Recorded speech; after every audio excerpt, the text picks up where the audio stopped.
বাচ্চারা আজকে আমি তোদের পড়াবো না। তাহলে ম্যাম কি করাবেন? চল আজকে সবাই নাচ করে দেখা, আর যে সবথেকে ভালো নাচ করবে তাকে আমি পুরস্কার দেব।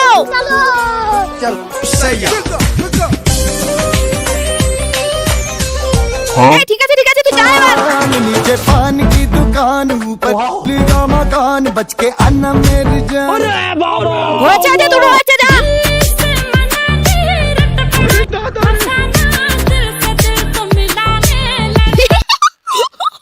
হয়েছে যা, তুই বড় হয়ে অনেক বড় ডান্সার হবি।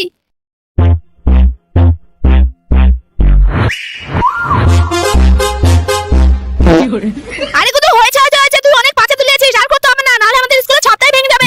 আমাদের সবারই তো ডান্স কম্পিটিশন, বলুন না কে ফার্স্ট হয়েছে? ফার্স্ট তো তোরা কেউ হসনি, আমি তো এমনিই তোদের সঙ্গে মজা করছিলাম। এই স্কুলের প্রফেসর যতদিন না আমার